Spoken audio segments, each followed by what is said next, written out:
Hello and welcome to Spyhards podcast, the best podcast ever. I suppose so. I'm Agent Scott. And I'm Cam the Provocateur, battling for Bond. Oh, you're battling hard. I am indeed. Time to pulp you. Oh, well, that's about time. Yeah, we've been waiting for it. I was overstaying my welcome at this point anyway. You should be banned. I should. Well, we're back with part 2 of our Robert Sellers interview. We've been getting some great feedback from you guys on part 1. I'm glad you've been enjoying it. Part 2 has some interesting turns, which we'll get into. But I wanted to share a bit of news with you all first before we got into it. And sort of come to you all mildly hat in hand to ask a favor. So for those of you who weren't aware, we have been nominated in the Golden Bullet Community Awards. This is a sort of a James Bond Community Awards by a chap called Roland Hume, who is over on Instagram. You can go follow him there. There'll be some details in the show notes below. But we've been nominated by your fine selves in 2 categories for Best Podcast and Best Podcast Episode for our Jeff Kleeman interview last year, which I'm sure you've heard us speak about. If you haven't already listened to it, I mean, I would go and listen to that right now. It's probably one of our finest moments. Yeah, it was an incredible interview, and so many details there that previously were just not known about the Brosnan era. Yeah, and I guess it's sort of nice symmetry that I'm tagging this into the interview with Robert Sellers here, because again, it's full of details that people didn't know about. And that's what we really love to do here on Spyhards podcast is spy on the history of spy movies. We dig deep to try and find the new stuff that you guys don't know about. Jeff Kleeman was one, and this is another one. Yeah, that's actually a great point, and you're right. Like Robert Sellers, thank you. Yeah. Robert Sellers in his book Battle for Bond is really laying out the history of Thunderball and digging into all the corners and all of the various what ifs and what could have beens. And that was something that the Jeff Kleeman interview was also trying to do, was to, we'd always heard about a Dr. Kaufman spinoff. Mm-hmm. Was that a reality? We were able to answer questions like that. Yeah, so the next stage is now we've been nominated. It's a voting stage for you all to go and drop us a vote. There will be a link in the show notes below. The actual closing dates for the votes is the 15th of May. So if you're listening to it after this point, that will be closed down. But thank you for going to look at it anyway.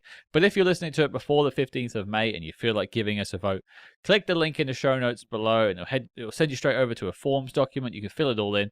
And there are also a bunch of other people that are nominated that I think are well worthy of your time. A lot of Spyhards veterans in there.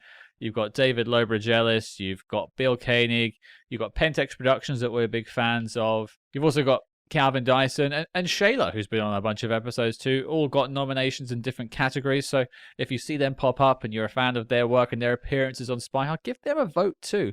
Let's celebrate the wider Spyhards community. And when it comes to best podcast, the best podcast episode, don't forget your boys. That's right. But I've harangued you long enough. You've turned up for Robert Sellers Part 2. Let's give it to you. Away we go.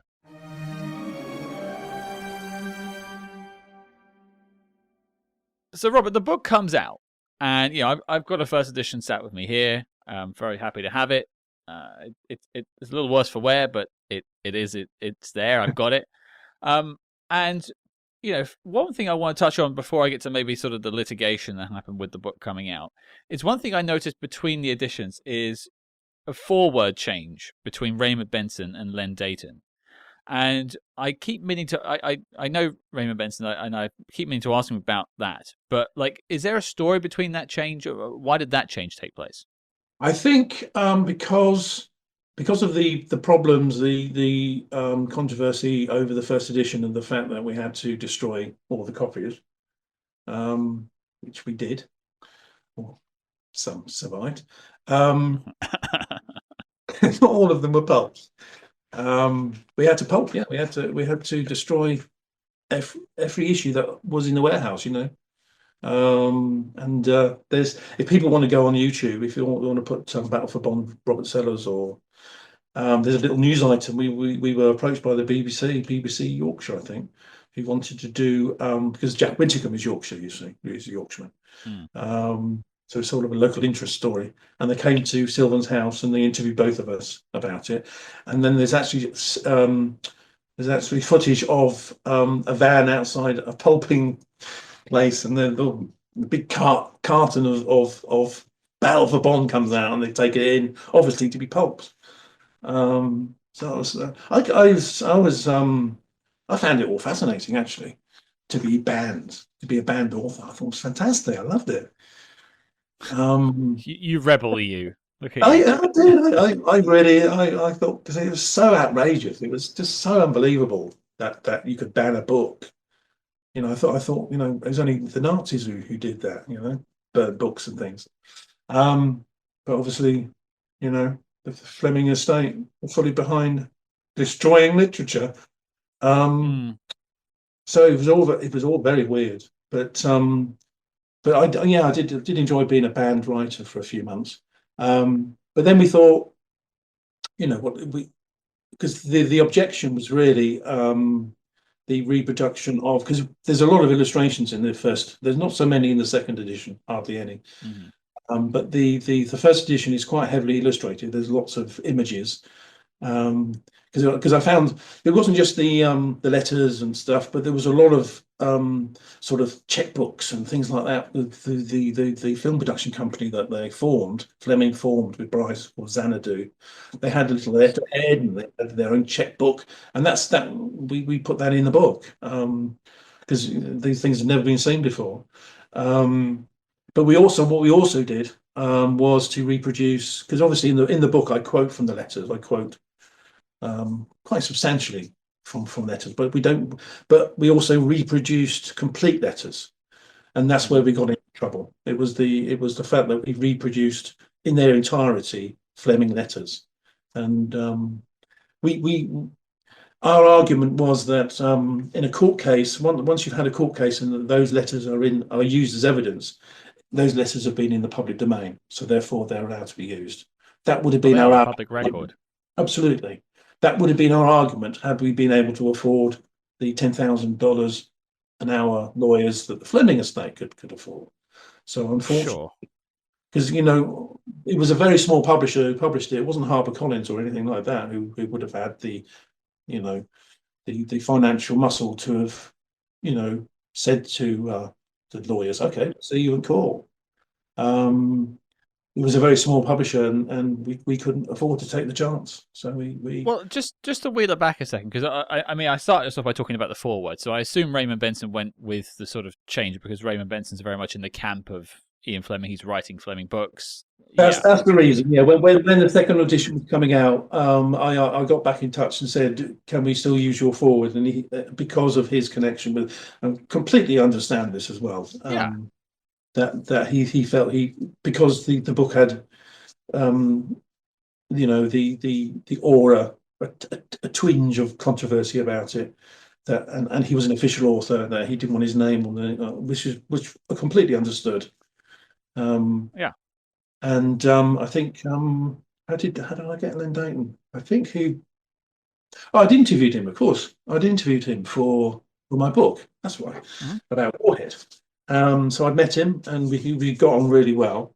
And he wrote to me outraged because I think the Times did an article about the book being destroyed, and he read it and he wrote to me and said he was outraged, and he himself said Fleming would not have approved of the action that had taken place. And I asked him if he'd do the forward, which he did. So it's a terrific forward. I've only read the Raymond Benson one, but yeah, for sure. Yeah, because he knew Fleming very well, because Fleming was a fan of Harry Palmer, so he knew Fleming very well. And his forward is really about his friendship with Fleming and observations on Fleming's character. It's worth a read. It's worth. I wouldn't suggest buying a copy of the second edition, but if you can find it in a library or something, it's worth it. The Len Dayton forward is a very interesting read. So, like, charting the story, when you were, because I think it's Tomahawk is the press company, at least in the UK, you put this book out through. Yeah. Did you have any sense of there being pushback before the book came out, or were you just sort of look at this fine thing, here it is, and then that turns up? I wasn't expecting any. I was expecting possibly from Eon, but not from the Fleming Trust for some reason. I thought Eon would be the ones that would be pissed off because, of course, Never Say was the bastard Bond. So I was expecting some reaction from Eon about it. Um, so when I was told that the lawyers had been in touch, I thought, oh God, Barbara sent the lawyers in, and they said no, it's the Fleming Trust, and it was purely because of the reproduction of the letters, because I think it's all public.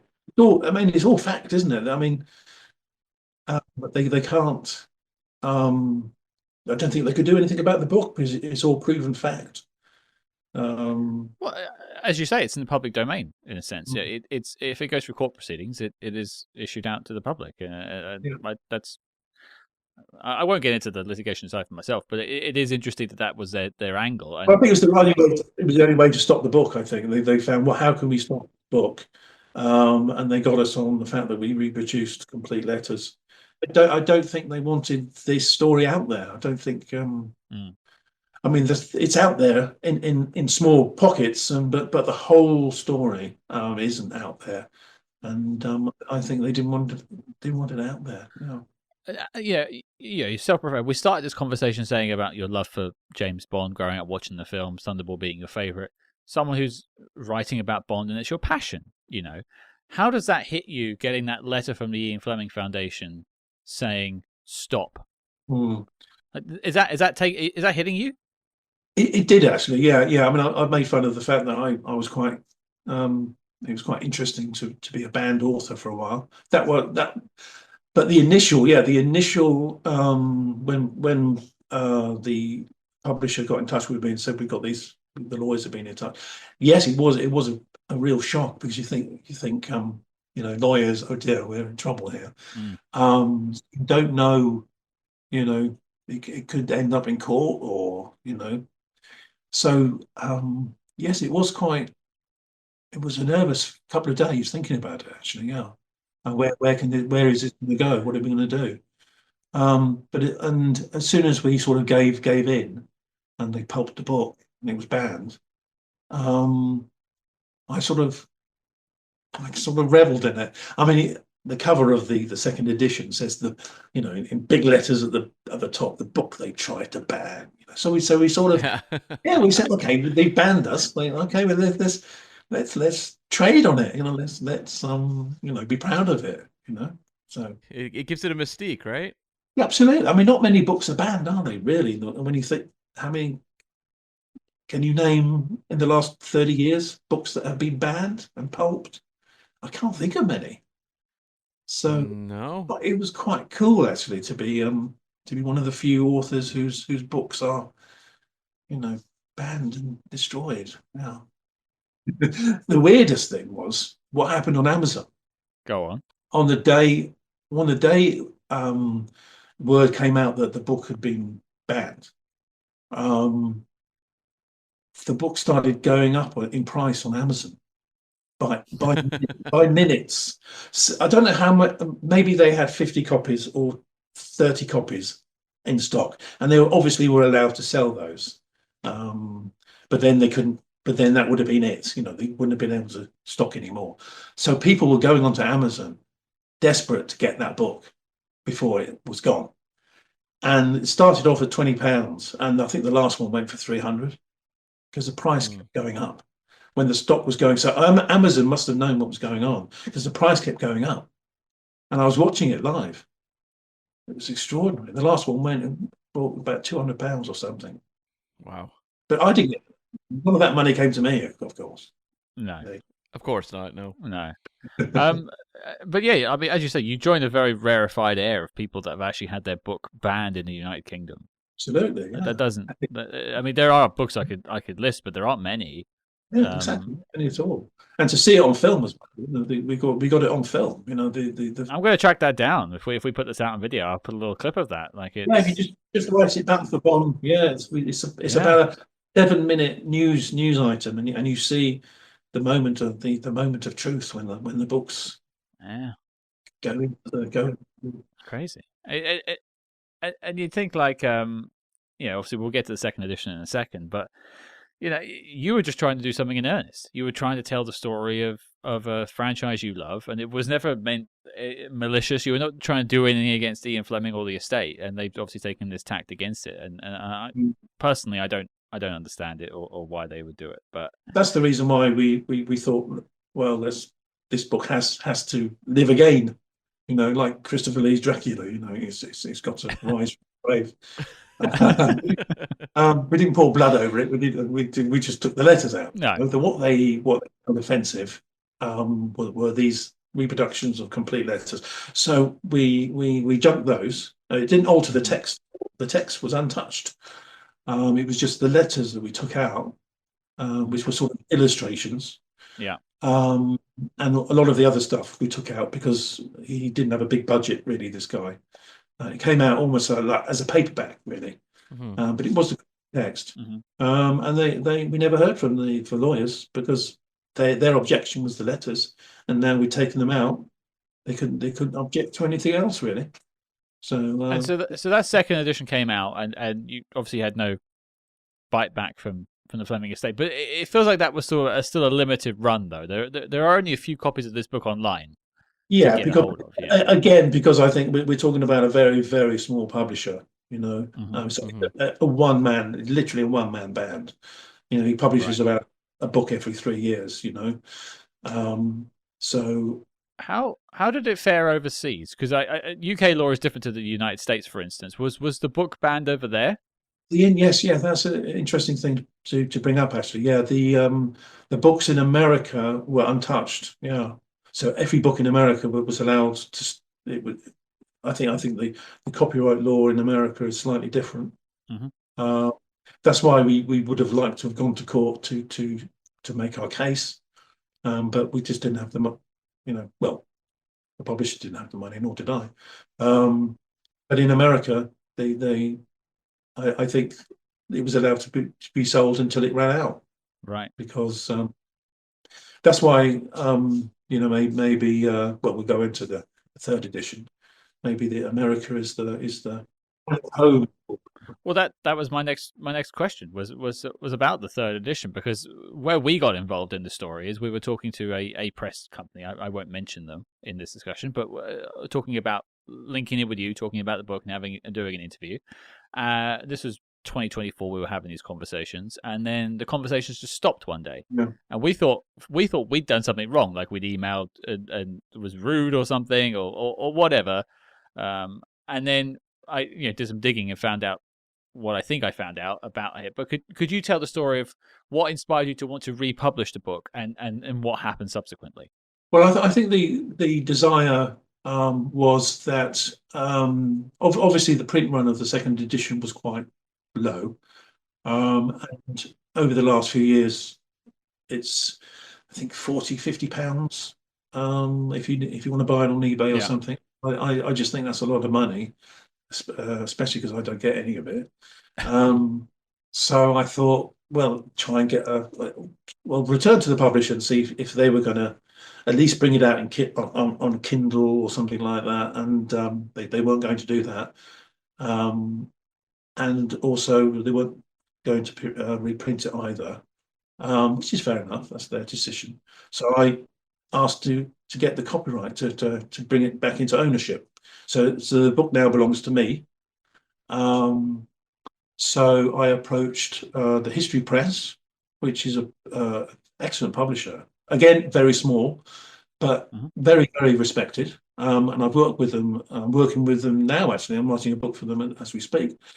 And they were the publishers who published my other two Bond books, the Bond Producers and Search for Bond. And the editor there was a guy called Mark, who was a bit of a Bond fan. So I thought he would be the person to approach, and he knew of the book and immediately snapped it up and said, "Yes, let's go with it." Then I went into my computer to see because this is 2007 we're talking, aren't we? The first edition. Is it 2007? Yeah. So unfortunately, all my emails start in about 2008. So I didn't have my original emails where I sent the manuscript. I didn't have the manuscript on a memory stick or anything like that. I asked the publisher if they had my original manuscript that I sent them. They didn't have it. So what I had to do was literally sit at my desk with a copy of The Battle for Bond in front of me and literally type out the whole book again. And while I was doing that, I was coming across various sentences and passages that could do with a little bit of work. So I almost self-edited my own book, and I ended up taking quite a lot of the book out. I think about 20%. I think also another reason for that is that I was given a word count. I couldn't go above a certain word count. The History Press gave me a word count of 115,000 words, and I think the original book is about 140. So they couldn't publish the whole book anyway. So I did take a lot of stuff out, but I don't think it's harmed the book in any way, because there was a lot of, I wouldn't say padding, but there was a lot of stuff that probably is a little bit repetitive or not needed to tell the story. And so I think actually it's more of a streamlined storyline now. I think it's a better read. So that was finished. I sent it to them. There was a book cover design, which was really nice. It was all systems go. It was on Amazon. And then suddenly I get an email, deja vu, that the Fleming lawyers are back. And this time their objection is that we are using quotes from Fleming letters without permission. But there is, you can quote from letters. Obviously, you can't. There is a fair use law that you can quote from letters. Obviously, you can't quote too much, but you can quote from letters. But they were saying no, you can't quote from any Fleming letter that hasn't already been in a book. So they were basically saying, if this quote on page 7, if you can find another book somewhere that's been printed that has printed that letter, then you can use that quote. So it was an impossible task they were giving me. And again, the same thing. History Press aren't a huge. They're not Penguin. They're not HarperCollins. They don't have battalions of lawyers. Their suggestion, because they still desperately wanted to publish the book, so they said, is there any way you can take out Fleming's quotes and just paraphrase them? So we're not quoting from the letter, but you are describing what he said. Mm-hmm. And I refuse to do that, because the wonderful thing about those letters from Fleming is that it's his voice. You're hearing. It's written in his style. You can tell it's him. Absolutely, and you're hearing his voice. So if I paraphrase, like Fleming wrote to Bryce and said he didn't think James Stewart would have been a good choice for Bond because, like, whatever, it lessens it, Yeah. So I refuse to do that. And also, I think Bond fans would have seen it and said, why are all the Fleming quotes missing? So I just refused to do that. Good for you. Well, yeah, I was, pissed off again. I think it's tantamount to. I mean, I've got my objections to it. I'm not looking to befriend the Ian Fleming estate myself. So I think it's tantamount to bullying, personally speaking. But that's just my take on it. I think it's bullying, but it's also, we have freedom of expression, don't we? And I don't believe in censorship, and I think I was being censored. Yeah. Because I think their argument was flawed. I think there's fair use. I think also, like, even if you did make those changes and say, like, you would turn the quotes into Fleming said this, they would find another problem. Yeah, so I think they just didn't want the book coming back. Maybe it was the wrong time. Maybe the timing. I just thought maybe because of the Amazon thing happening. Maybe the timing. I don't know. Maybe they think this is it's about the dark. It's the one dark element in the history of Bond, isn't it? It's sort of the dirty secret, isn't it?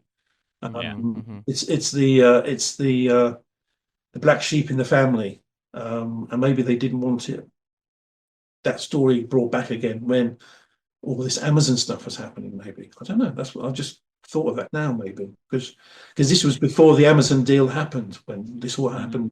Yeah.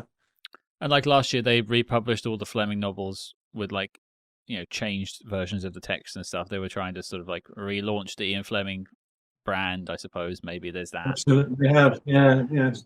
But any publishers listening, get in contact. I'll forward your details on. I think I'll try America because I'm busy on 2 other books at the moment. So when I've got a bit of time, I think maybe American publishers, where I think the copyright law about things like that is a little bit more flexible, shall we say? I think it's a bit grayer.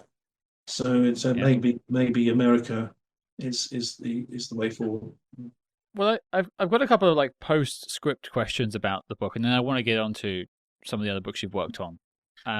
It certainly had a history, this book, hasn't it?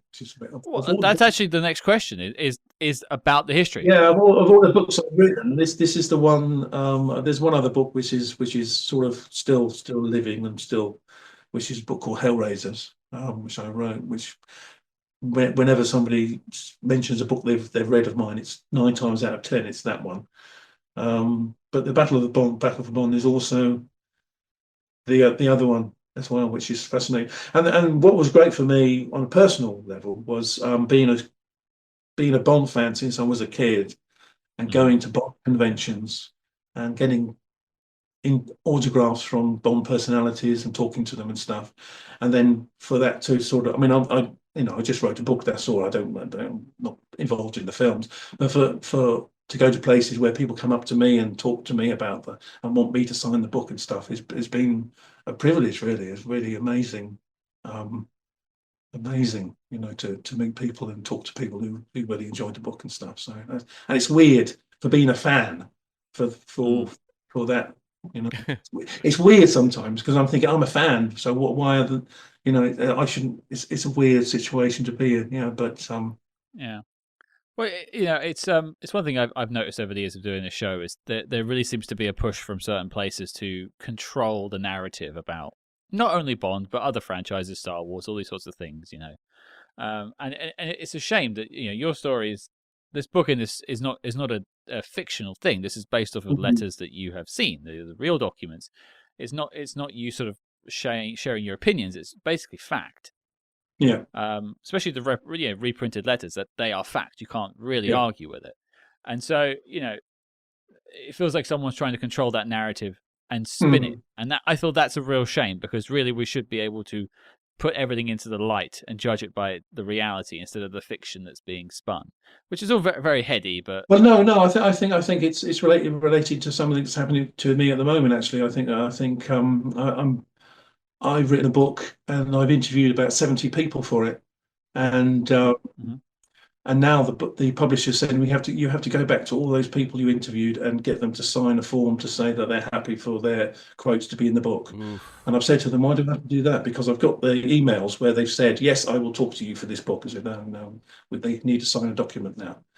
So I think the world is changing. I don't know if people are scared of being sued or it's getting so ridiculously bureaucratic and conformist. I'm glad we haven't encountered that yet, because there's been some dissenting voices on our interviews before, and I think like well, I'm sorry you're going through that. And I think that's a silly position to be in. And it's just interfering with my other work, but I think it's symptomatic of what's going on, I'm afraid.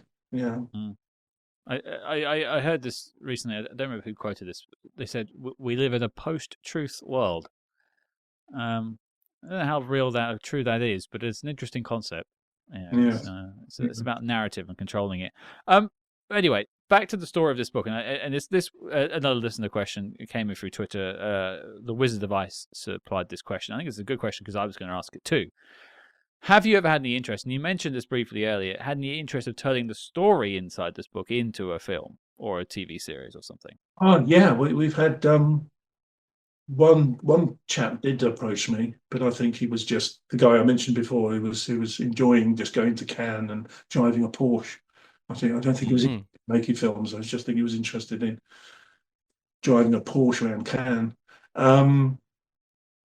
Yeah, I think it would make an interesting stage play as well, and I think it would make a fascinating sort of drama documentary type of thing, because it's a court case, isn't it? People love court cases, Oh yeah. So I've been approached a few times about possibly doing it as a documentary. There was a producer a few years ago who was obsessed with doing it as a documentary for about 5 years. Every 6 months he would send me an email saying, "Is it still? Can I still?" And he was developing it for about 5 years, but nothing happened, unfortunately. So I think there's potential there for some. But again, I think maybe in the end people back away because they're scared of the lawyers coming along, um, because you are encroaching upon that world, aren't you? Um, whether you can dramatize it in a way. Because I had a fascinating way of starting the book because this guy who looked after McClory's house in the Bahamas, and it was falling to pieces. It was damp. There were cockroaches everywhere. The swimming pool. At the end of Never Say Never Again, when Connery's in the swimming pool, Yeah. passenger brings him his cocktail. That was McClory's house. Oh. Just full of. It was like green sludge in it. It had gone to rack and ruin. Um, it was really sad. So I would have started the any potential sort of film with almost like Citizen Kane, going into Xanadu, and it's all sort of cobwebs and it's all sort of former glories have gone. I would have started it like that, and maybe someone's looking through all the filing cabinets and brings out this, and the story starts. So I think you can fictionalize it in that way, but whether you could actually bring elements of the Bond film into it, because there were letters from McClory saying that he bought a scuba gear and he was learning to scuba in his local swimming pool, and he was thinking of adventures for James Bond. And I'm driving in my car and I'm thinking all the time he was thinking of where Bond could go and what Bond could do. So you could almost have McClory fantasizing, and that way you could tell the story. So in his mind, his Bond is having adventures and things. So you could do it in that way. But whether you could actually reproduce scenes from Thunderball, I don't know. But I think it's definitely got potential. Yeah. I've seen so many biopics made of the life of Ian Fleming. Well, certainly there's been a few. Charles Dance did one, and Yeah. to mixed results. So I think that. Mixed? Well, I was trying to be nice. To be fair, I don't think the Ian Fleming estate likes me very much anymore after this. We've probably got targets on our back now too. Well, let's. I'm a big fan of this book, and if you can find a copy online for a reasonable price, I'd say track it down. It's an eye opener, I would say. Thank you. Thanks. Thank you. But you've got other Bond books, and there are plenty of other books anyway, outside of just Bond. But let's talk about Bond because we're talking about spy movies. You went on to do, I think it's 2 more. Looking at my list here, so you've got When Harry Met Cubby in 2019, and then the Search for Bond in 2024. And I was talking to, I think, a friend of ours. I think David Lobergelis wrote something in the Search for Bond for you. I think, or there's something connected with that. Is that right? I think he did a little blurb. Yeah, that's right. Yeah. Yes. Which was that's how I came across that one for sure. He's a lovely chap, David. no, that was very nice to do that. Yeah. What is it like after going through this experience for this book, I should say? What made you want to go back to Bond and write more books? Because of just like the fear. Yeah, I didn't really. I didn't because people were asking me because I was going to doing these Bond, so not conventions, but I was doing, Meetups and stuff. Bond events and things. I was doing a few, and people were saying, "Well, wasn't that you going to do another a Bond book?" And I said, "No, probably not," because by then I was doing. I think I'd written Hellraisers, which was quite a success. So I thought, oh, no, I'm going to go off doing these kind of books now. I don't want to do Bond. And also, I thought there wasn't anything left to say or tell because by then, or even before Battle for Bond, there was quite a surplus of Bond books on the market. Really, I think everything had been covered. So I thought if I'm going to do another Bond book, it has to rival the Battle for Bond. In a way, it's got to be new and it's got to discover things and it's got to be, different, and I didn't see anything out there. But I did have this idea to do search for Bond. That was the idea. I thought, again, that's a good idea because it's no one's done it. No one's done a book listing all the actors who almost became Bond, who screen tested or interviewed, thought about it, rejected it, and I thought, well, that would make something interesting. So I started researching quite soon after Battle for Bond, actually, about 6 months after. I started researching that, and I started interviewing people. And a lot of those interviews are in the 2024 edition because a lot of the people I spoke to are dead. So I was lucky that a lot of people who I wouldn't have been able to interview if I started the book last year. But I couldn't find a publisher. No one was interested in publishing it. So I sort of put it. I stopped interviewing people, and I put it in limbo, and didn't return to it until a couple of years ago. And then I had the idea to do the Bond Producer book, mainly because I came up with the title When Harry Met Cubby, and I thought that's such a great title because titles are so difficult. They're impossible. They come to you like that, or you never have them, and you end up with a really bad title. But that just popped into my head, and I thought, well, I've got to write the book now because the title's too good. It was almost like that because it was. But and again, no one. It's meant to be. It's meant to be when that happens. Like you are meant to write that. But again, I thought, no one's the. I mean, Cubby did write his own book, which is quite anodyne, but it's interesting. But there's nothing on Harry. Nothing was written on Harry. I think I wanted to do a book on Harry first, actually, just Harry. And I contacted his kids, and they weren't really interested because I think they wanted to do their own book on him. So a few years passed, and then I got back in touch with them again, and then I realised they probably weren't going to do it. So I sort of said, well, I'll go ahead and do it myself. And I thought, well, instead of just doing Harry, I'll do both of them. So that was the idea, and that was fascinating. I really enjoyed that book. Well, it's also good that someone else is talking about Harry Saltzman because, again, that's another person who, in sort of the Bond lineage, has sort of been shuffled off a little bit. It's all about Cubby Broccoli and less about Harry. Totally, and it was less about it was what I wanted to focus on was the partnership. What was that special alchemy that made it work? Why was it them two together that made Bond so special? Because they all brought something different. Harry brought something different than Cubby did. Cubby brought something that Harry couldn't bring. I thought that was fascinating. And also they're interesting people in their own right as well. I mean, Harry went off and did the Harry Palmer films. I interviewed Len Deighton again. He did Battle of Britain and Play Dirty, some interesting films. Cubby was pretty much shackled to Bond, wasn't he? He did Chitty Bang Bang. Yeah. But pretty much just Bond. So yeah, I enjoyed writing that.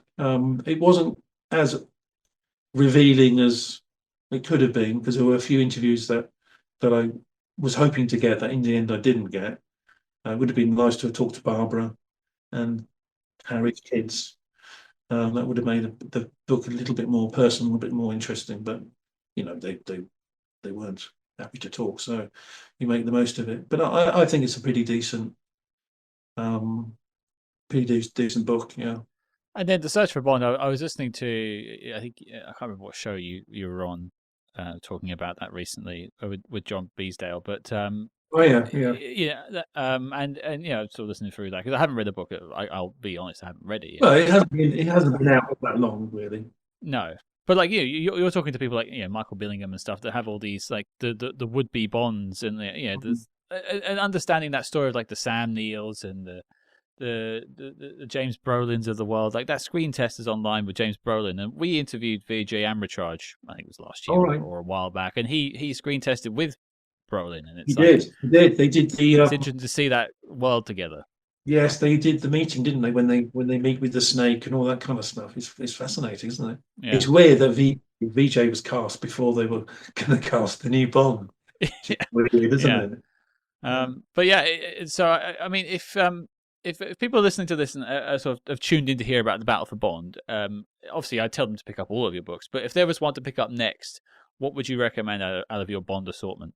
Well, both of them really. I think the Bond producers and Search for Bond. I think you don't have to buy them. Get them from your local library. Right. But I think you'll find something interesting in both of them. I think they both tell an interesting story.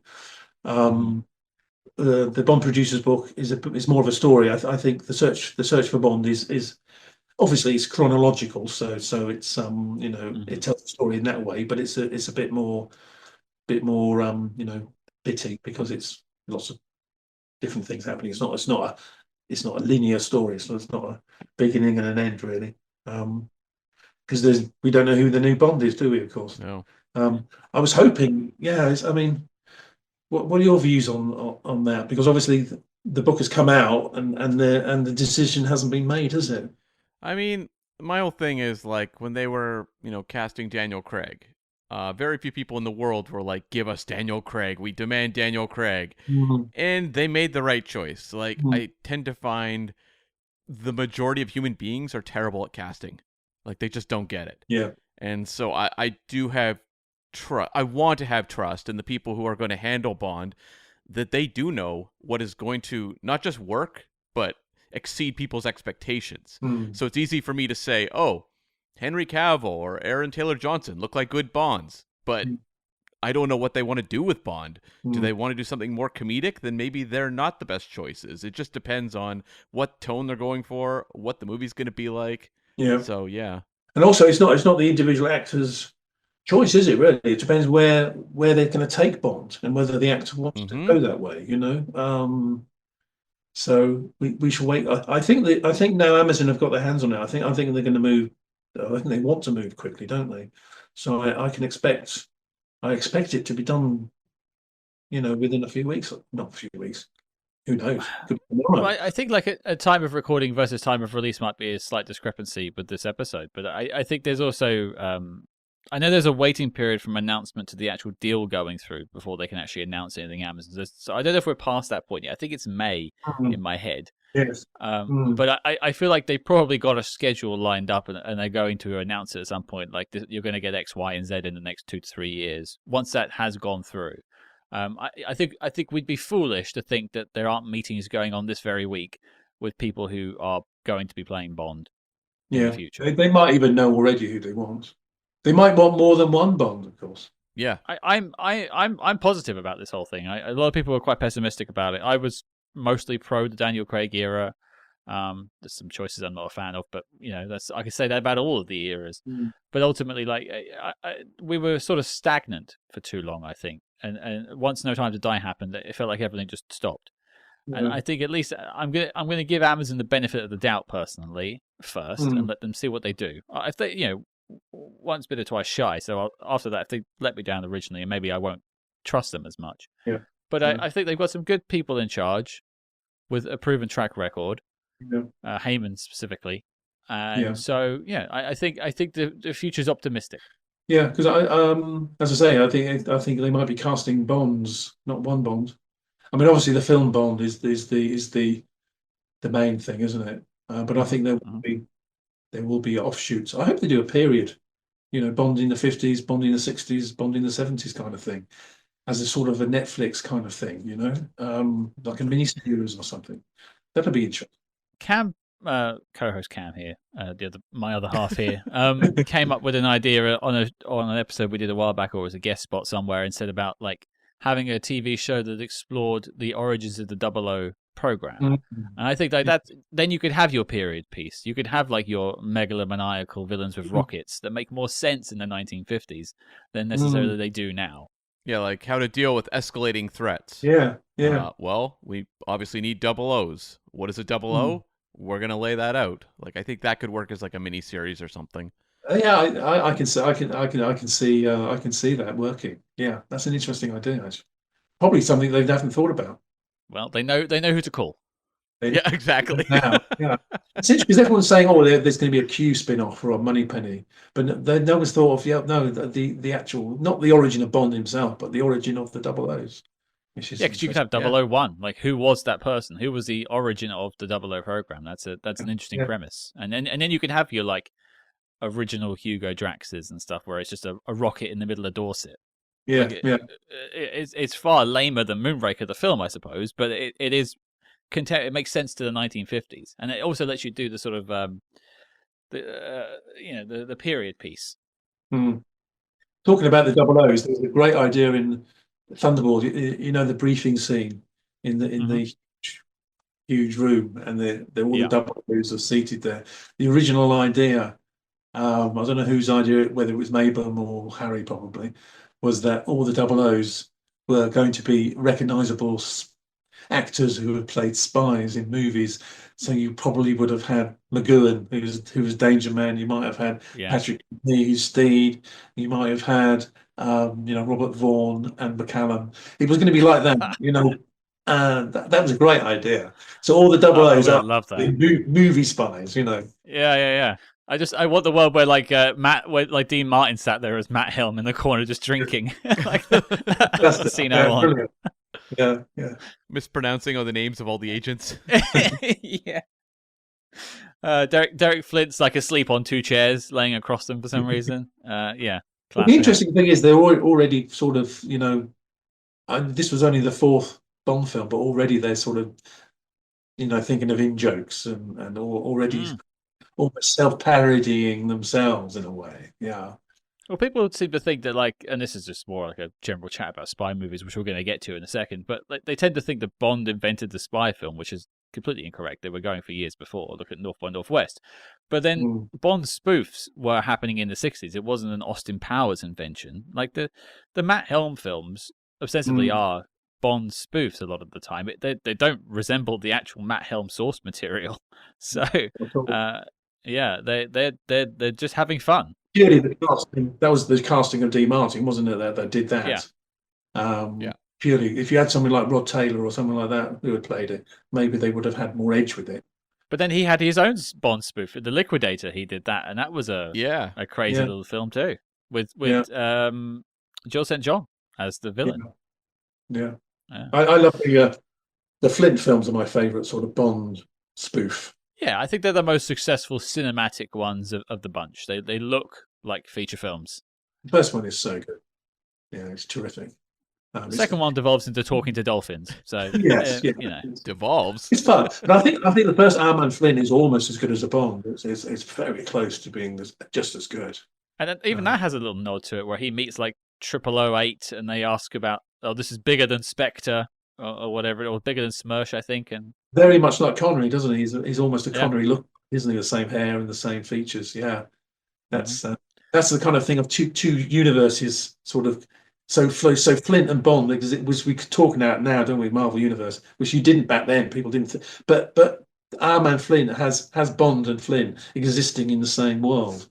Yeah, for sure. And technically speaking, the Man from U.N.C.L.E. has JB driving around Las Vegas with them, with Lazenby coming back to the role in the 80s. That's right. So it's all connected, I guess. Yeah. Also, XXX, you had Bond getting killed at the start of the movie. Yeah. Yeah, that was originally meant to be the son of Bond. The whole XXX thing was that was a pitch for it. We interrupt this program to bring you a special report. Agents, we don't expect you to talk. We expect you to buy a subscription to our Patreon. Yee, that's right. Over on the Spyhards Patreon, we're covering all your favorite spy TV shows, as well as popular films from the most iconic secret agent actors of all time. Cam, why don't you share some intel on our latest assignment? Scott, do you know what time it is? It's time to catch up on our April offerings over on the Patreon. That's right, we had reviews of The Jungle Book and Wallace and Gromit, Curse of the Were-Rabbit as part of our animated April celebration. Plus, we did an Andor Season 1 look back in preparation for Season 2. People, head on over. It's where the excitement is.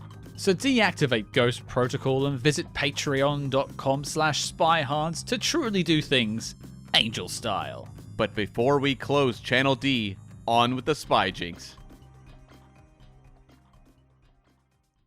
I'm cognizant that we've had you here for almost 2.5 hours talking about your book, and I'm sure you want to have. Getting away. Yes, we're just like We've been having fun.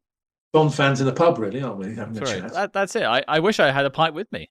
Yes, I think there's a distinct lack of alcohol involved, but apart from that, Well, I think next time you're going to a Bond event, you should let me know, because I'm going to bring my copy down and I'm going to get a signature saying with like a little, to the Ian Fleming Foundation, and then sign from you or something.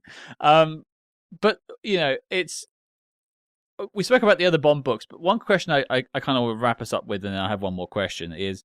You've written many other books apart from Bond, lots of ITC, Pink Panther. There's all sorts of things in your back catalogue of books are definitely worth checking out for sort of genre fans, and a lot of the Hellraiser book you mentioned as well. What is it you're working on currently? Is there anything you can sort of share or tease about what's coming for the future for you?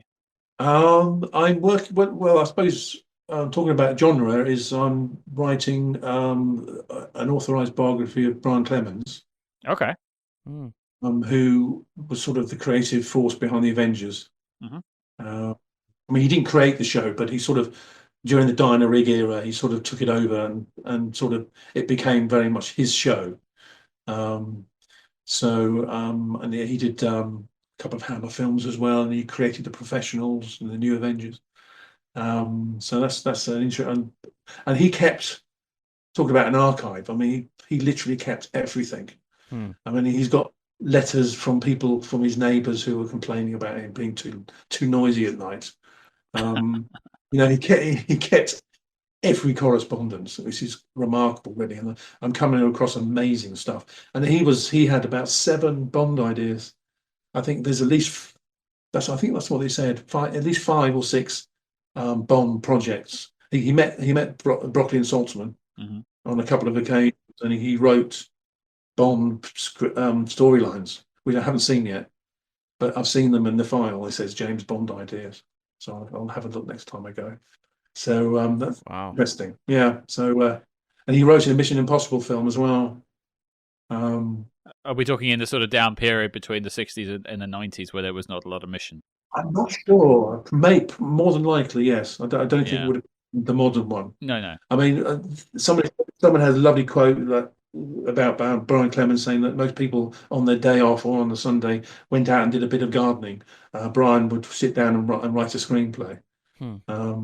He was incredibly prolific. There's I think they've got about 40 or 50 scripts that were never filmed. What did he? It's a film that we've had a lot of history with on the show on Spyhards. But what did he think of the 90s Avengers film? Hated it. I can imagine. Yeah, he's got a file in one of his cabinets with all the bad reviews. So he took delight in keeping all the bad reviews. Yeah, because he wasn't. I think he was a bit annoyed that they didn't come to him to be a creative consultant or something like that on it. Because no one knows the Avengers more than Brian Clemens did.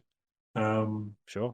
So I think he was a bit wounded that he was the sort of font of all knowledge about the Avengers, and he wasn't approached, and they did get it pretty much all wrong. So I think he took delight in its evisceration, destruction, its downfall. Yeah. It's we've had the director on and the screenwriter for the film over the years, and it's like they had good intentions, but I don't think they quite delivered on the promise. I think it was cut to pieces as well, wasn't it, by the studio? Absolutely was. Yeah, they chopped out like 20 minutes of goofiness that's sort of typical Avengers quirkiness. I think it was also sort of sets up the characters a little bit more. Yeah. The director's still like trying to push for it to be released, but I don't think it'll ever see the light of day. I mean, it would be lovely to see that, but quirkiness for quirkiness' sake didn't there was. I wouldn't say logic behind the quirkiness in the Avengers, but the quirkiness in the film didn't hit the mark. It sort of missed. There was a special quality about the surrealness in the TV show that the film just misses. There was also a lot of just studio interference in every aspect, not just editing or whatever. I mean, just in terms of the entire vision of the movie. Yeah, absolutely. Yeah. So you've got that on the burner. Anything else you could tease? I'm doing a book on sitcoms, TV sitcoms. Okay. I'm a big comedy fan. and I've got a book coming out at the end of the year, which is an official history of the Royal Film Performance. Oh wow. And there were three Bond films which have been Royal films. There's always one. Each year there's a film that's shown. It's the Royal Film Performance, and the royal family. The Queen used to turn up. Now it's the King, of course, or it's Prince and Princess of Wales who turn up sometimes. The Gladiator 2 was the royal film last year, and that's coming out, and that's quite heavily illustrated with some lovely pictures. And I think three Bond films were royal films. I think Die Another Day was a royal film performance. Oh boy. When it was at the Royal Albert Hall, that huge premiere at the Royal Albert Hall.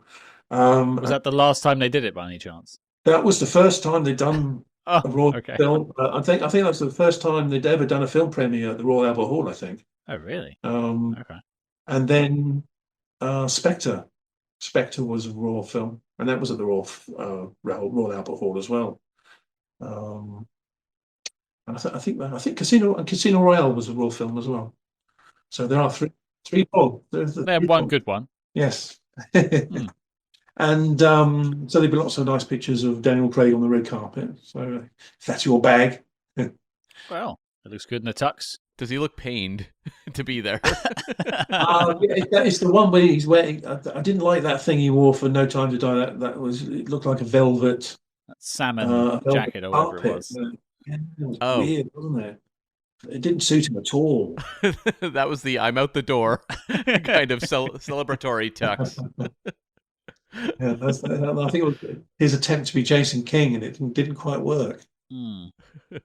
Well, plenty to look out for then on the horizon for yourself. Now, the last question we have for you before I let you go, and this is asked to everyone who's ever been on the show, and we never prep anyone for it. It's very much a off the cuff question, so don't worry.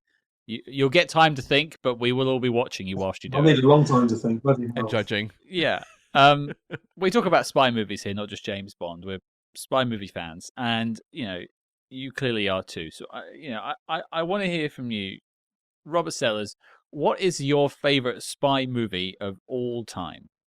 Non-Bond. Anything. It can be anything you'd like. Well, the obvious one would be Thunderball, wouldn't it? I suppose. But so I won't bring it home. I won't. I'll do a non-Bond spy film. It would be North by Northwest. Nice. Very good pick. I would understand arguments made that that's the greatest spy movie of all time. I mean, a close second is Armand Flint because it's very Bondian. But I think North by Northwest is it's one of the best thrillers ever made.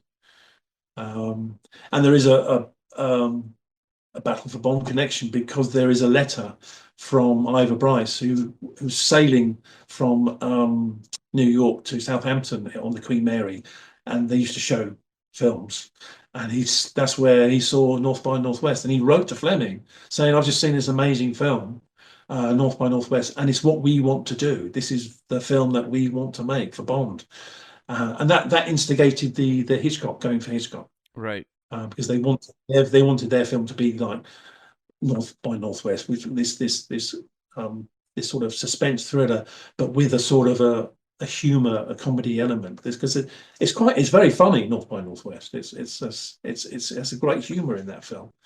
Like all Hitchcock films have humor in. Even Psycho has humor.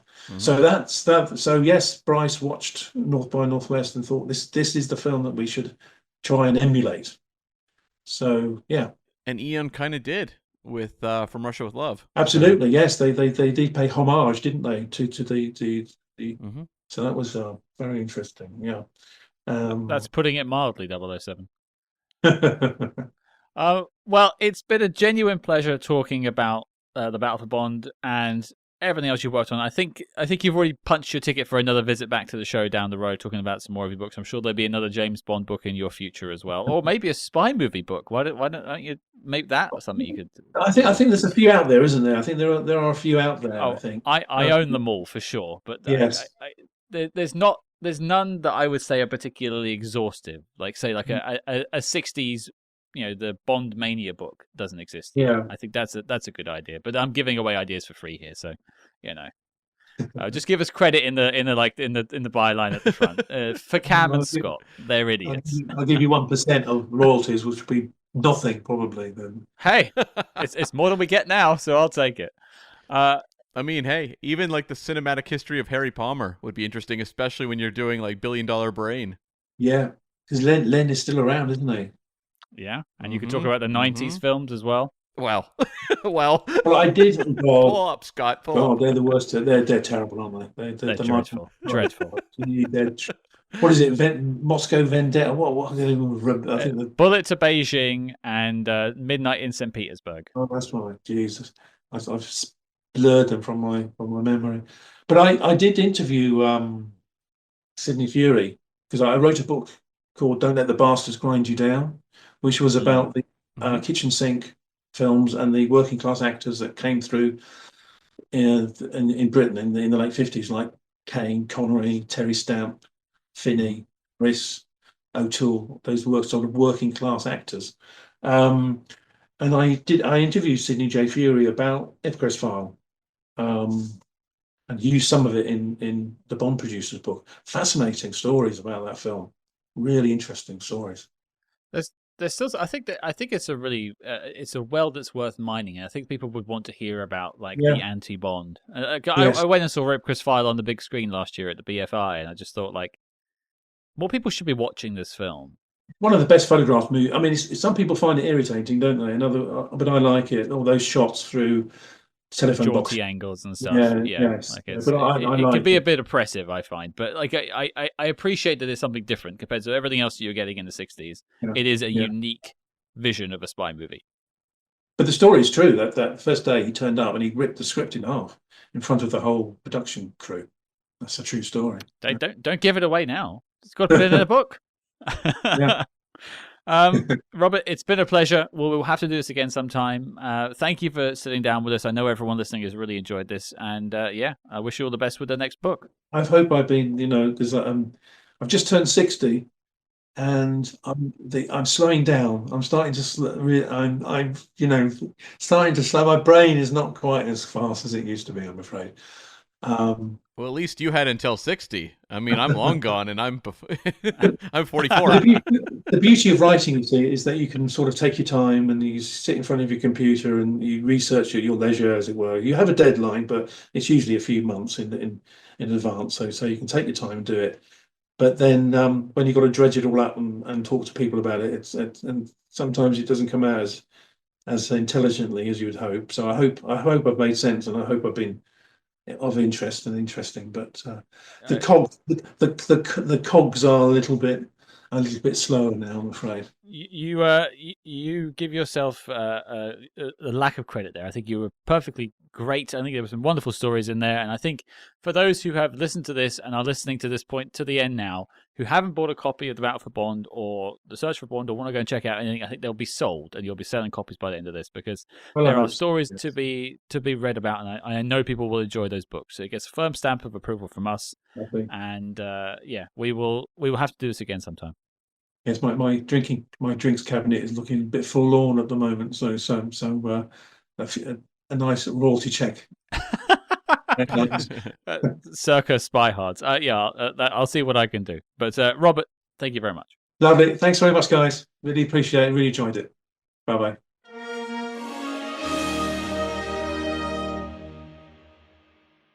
Holy smokes. There you go, folks. Part 2, Robert Sellers in the bag. Mind blown. Yeah, this was a fascinating look at a world we don't cover typically. Because we talk about the movie world or sometimes the TV world ad nauseum, week to week on Spyhards. I'm sick of it. Sick to death. But, to hear Robert Sellers take us on this kind of guided tour of the literary world and the publishing world and the controversies that can happen, it was just great, honestly. I have not read the book because I can't get access to it unless I pay a lot of money. It's just not a book that circulates a lot around here in Canada. And so, I felt like I was an observer, but one who was getting to hear a fantastic story being told. Yeah, I mean, firstly, you still got a back catalogue of copies of Little Drummer Girl to get through before you could read it anyway. No shortage of those in Canada. There really aren't. Some say you use it for Kindle. That's right. I use them for everything. I'm eating them. I'm eating pages every day for meals. I'm wasting away, people. Oh, think of the fiber, though. It's worth it for that, surely. Well, it is an interesting one to discuss because, yeah, we don't often get into the literary side of spy stories, so we don't talk about books particularly on the show. I've read most of the Fleming stories, and I think Cam's read them all, but barring that, I've not really expanded further because it's not really the side of it that takes my interest. Spy movies is my love, and I know Cam feels the same way. But this story is tied into spy movies. It's tied into Thunderball before it was a film. And so this is where that sort of book's legacy comes from. But what fascinates me more about this story is the story of the book itself. Like, there are so few books that are pulped. And I went and looked at a list. It's actually less than you'd think. There are some other countries in the world that seem to just burn every book they see. Right. But in the UK, not a lot. And to go to that extreme, and I used the word bullying in the interview, and I'm sticking by that. Like, I understand their take on it, and this is just my opinion. This is not fact I'm speaking here. This is just my opinion on the subject. But, like, to me, Robert was showing reproductions of letters that existed that were part of a public court case. So had every right to show them. Obviously, they didn't challenge that, and he reissued it without that, and they left that secondary version alone, but it only had a second print. Never had a third or a fourth. And now he tries to bring it back, and it gets shut down again, despite it actually having less of the original source material in it the third time round. I just can't get my head around it. It feels like overprotectiveness of a brand, to me. And again, this is my opinion, but like, you have the Ian Fleming estate. I mean, Ian Fleming is their brand. That is what supports them, and I think they are incredibly protective of the image and what is out there. And I think when you have something like the story featured in The Battle for Bond, it is a lot about how other people, like maybe Jack Whittingham or Kevin McClory, have a little bit of a say in terms of the shaping of cinematic Bond, which is not the narrative they necessarily want out there. And also just kind of the dealings with, was it ultimately fair as to how it shook out in regards to those two men being compensated for efforts they put forward into the story that became Thunderball. I don't know. That's for the courts to decide, not for me to decide. But, it's the kind of thing that makes sense to me why it happens. And, Scott, you and I are Star Trek fans. And the name of Gene Roddenberry is something that for a long time was bandied about as basically a religion that one had to bow down to at Star Trek conventions. And over the years, more and more elements of the guy's biography have come out, and it's like, well, he was, like most people, someone who had his demons, had his issues, had his insecurities, and those were a part of the creative process and ultimately what led to Star Trek as well. But they don't typically like to shine a light on them in the past, and now they do more so. And I feel like with Ian Fleming, there is still a little bit of that protective coating because of Bond being such a, especially British institution. And I get it, like you say, like a lot of people are making their livelihood off of the Fleming estate, let alone whatever descendants he has, but the people that run the estate, etc., etc. So I understand the protectiveness on that side of things. Yeah. And there are a lot of like writers who write continuation books and stuff that I'm sure want the name to be protected. Yada, yada, yada. I get it. So I understand the positioning, but there feels like a little bit of whitewashing of history sometimes. Like you look at another Bond connection. People always talk about Cubby Broccoli. Yeah. Less people talk about Harry Saltzman. Right. Yeah. Now, obviously, I know Harry had his problems too, and kind of got himself thrown out of Bond by the time The Spy Who Loved Me rolled round. But there were decisions that were made along the way that were Harry's decisions. And some of those decisions, I'm sure, are fan-favorite decisions. But now people really tend to think of the Broccoli name when they think of Bond. They don't think of Saltzman. Which is interesting. I mean, I do tend to look at the Harry Saltzman films that I can really look at as being Harry Saltzman-led productions. So I look at like Live and Let Die, but I also look at a movie like The Ipcress File, which he is overseeing.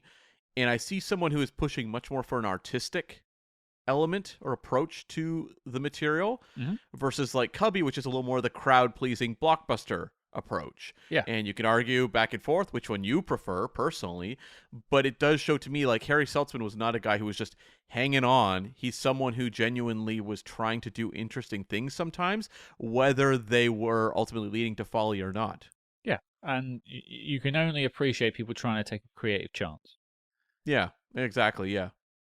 So, again, we don't want any sort of hassle from any estate, so we're not going to get too much into our opinions particularly. Like I've stated my case on what I think this all is, but again, it's just mine and Cam's opinion. It's not fact, and you can all make up your own minds of whether this is a fair history of what has happened to the book. Should the book have been republished? Should it have had its third publishing? I want to hear from you guys what you think. Send us an email, contact@spyhards.com. Let us know. The other thing I think is interesting, we sort of briefly discussed, but I think there is a wider discussion to have, and I'm sure we'll have it online this week. The story of Thunderball, the making of it, and the story of this book, or at least the story of making Thunderball to the point of the sort of litigation in the 60s, and then the relitigation from McClory later on, I genuinely think has the legs to be made into some sort of docudrama series or a film down the road. Totally. I mean, I have watched documentaries about, the Tim Burton Superman movie that never happened, or the Fantastic Four Roger Corman film.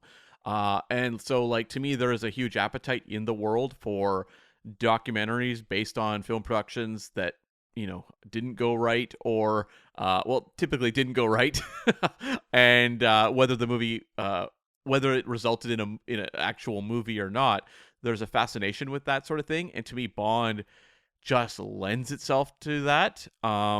They would have to figure out a way to make it, without any sort of, oh boy, you would have to be very careful in terms of putting that documentary together to not irritate Amazon or Eon's lawyers. But they could do it. They could make it themselves. Like, Amazon could do that. They have the power to do it. They could, but they probably won't. No. Would be my guess. They want to keep their new purchase looking pretty shiny for now. But because I just think of the way, like, Disney, once they got Star Wars, like, shut down anything. Extended universe, gone. Well, like, George Lucas used to be very open about the process. You look at, like, episode 1, there's a documentary on there called The Beginning, which is like all the problems they were having shooting the movie. And then, there was a series of books by, I think it's Rinsler was the author's last name. And they went into detail about each of the original films, all the ups and downs of the entire process. And he also wrote one about The Force Awakens over the course of production of that movie. And then Disney was like, no, that's never coming out. Because there was, the fact they were tossing out scripts, or Harrison Ford broke his leg and all these kinds of things. And they said, nope, that's not the narrative. And if you watch the special features on the Force Awakens Blu-ray, I don't know why I'm talking about Force Awakens so much on these wraps for... Yeah, we've got very Star Wars heavy, which is... I suppose it makes a nice change from Star Trek, though. I suppose it does, but ultimately, like, if you watch those documentaries on the Blu-rays, they are the biggest puff pieces ever, where nothing went wrong and everyone had a great time. And they did, right? Of course. No problems whatsoever. None. Yeah, it is interesting. And we also just live in a world where everything is dictated by, like, NDAs and stuff like that. Like, you can't tell the truth particularly. And we've done interviews where we've had to cut stuff out. We've been requested to cut stuff out in the past to not offend other people because they're still working with them, yada, yada, yada. And, we're not going to name names. That's for them to request, and that's how it works. So we're not going to take part in that, but it is interesting that, like, there is a more of a fear of reprisal now. Whereas you go back and listen to those, I think you can listen to them online. I've listened to them before. The commentaries on the Bond Laserdiscs. Yeah. From, I think, like, Peter Hunt, Maybarn, maybe. There's a couple of them. And they were done in, like, the 90s, and it was before really, like, commentaries were a big thing. And so there was no rules. And they were unhinged, comparatively speaking. Right. And there's been a lot of those over time. There's been commentary tracks recorded by directors and actors for films that never even got released because they got too off the handle with it. Yeah. And I don't know how I've sort of spiraled into this, but I guess to say, like, they want to control the narrative these days, and I guess that goes back to the Ian Fleming thing. Like there is a control of the narrative, and I guess it's easier to control the narrative when you just say the Broccoli family were the pioneers of Bond, and not to get into the murkiness of the Saltzman name and what happened later. Yeah, and I guess that's sort of what's happening here with this book. And Juan wonders, how many other books, not just on Bond, but on film and other things over the years, that have been sort of shut down beforehand. Mm-hmm. Like the studios have gotten wind of it and shut it down. Like, I wonder how many we've missed out on because of that. Well, Bond casts a big spotlight. Yeah. So if something kind of happens that's a little bit controversial or polarizing in that world, everyone's going to hear about it. Mm-hmm. But there could be countless other book projects about things or subjects or people that you just don't really know that much about that could vanish, and we don't know those stories for sure. But speaking of vanishing, I think that's enough of us this week. You've stayed in for 2 episodes, folks. I'm really curious to know what you think of the 2-part structure for these longer form interviews, because there's been a few over the years that have gone towards the hour and a half, 2 hour, 2 and a bit front. And if you think it'd be better for us to break it up, let us know. It's no big drama on the editing side to do it either way, particularly. So whatever you would prefer, we would be keen to hear from you. But that was Robert Sellers. I want to thank Robert again for spending the time with us. I'm sure you will agree, worth it. But Cam, the question I love to ask, what are we doing next week? Yes, we are jumping over to something somewhat Bond influenced. We're going to look at the 2024 Guy Ritchie film Operation Fortune, Ruse de Guerre, starring Jason Statham and Aubrey Plaza. A film that in some countries just disappeared.